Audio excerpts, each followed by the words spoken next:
Fanny, on n'a pas de perturbation en vue. Pas du tout, ou alors en marge est très faible. On est exactement dans la même configuration que la semaine dernière, très problématique, c'est-à-dire qu'un anticyclone est là, il va stagner, empêcher les perturbations de passer et surtout laisser à l'occasion à la pollution de se concentrer dans l'atmosphère. Voyez où passe la pluie, vraiment en marge, vraiment sur le nord du pays et plutôt d'ailleurs sur le nord-ouest, plutôt en bordure de mer, en bordure côtière.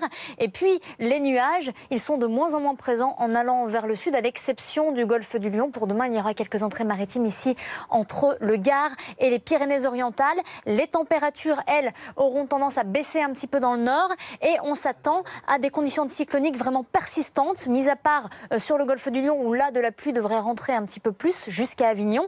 Et ces conditions anticycloniques vont favoriser justement cette stagnation de pollution. Et comme il n'y a pas d'humidité non plus, ou alors très peu, vraiment près de l'océan pour jeudi, un petit peu plus pour vendredi, mais on n'attend pas de chute de neige conséquente. Ça, c'est vraiment aussi le revers de la médaille, c'est-à-dire que pollution, pas beaucoup d'humidité, égale station de ski dépourvue de neige. Les modèles de prévision nous permettent de voir loin, très loin. Et on est dans la même problématique que la semaine dernière, à savoir des conditions anticycloniques qui vont perdurer peut-être même jusqu'à Noël, avec à la clé possiblement encore de la concentration de pollution dans l'atmosphère. Et puis aussi, pas d'humidité et donc pas de neige. Voici les massifs français. Et quand on zoome justement sur la moyenne montagne et sur le massif central, on voit bien qu'en ce moment, c'est plus rocailleux que blanc.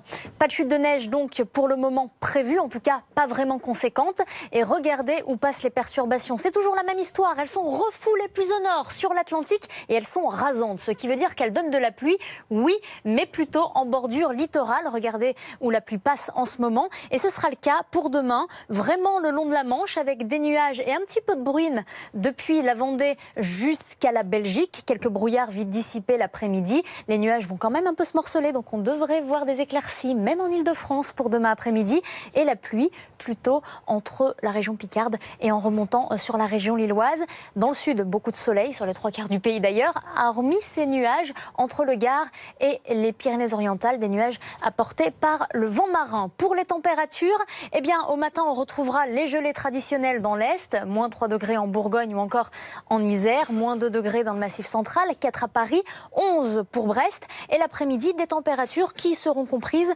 entre 2 degrés seulement pour la Bourgogne, 2 degrés l'après-midi et 18, la grande douceur dans le sud de la Corse. Alors les conditions météo vont devenir encore plus sèches par la suite, mis à part dans le golfe du Lion, là ce sont des remontées humides depuis le golfe du Lion jusqu'à Avignon. On aura très peu de pluie, ce sera pas très sérieux, juste sur l'Atlantique pour jeudi. Et à nouveau, pour la fin de la semaine et pour le week-end, un anticyclone énorme qui va nous apporter du soleil et du temps sec.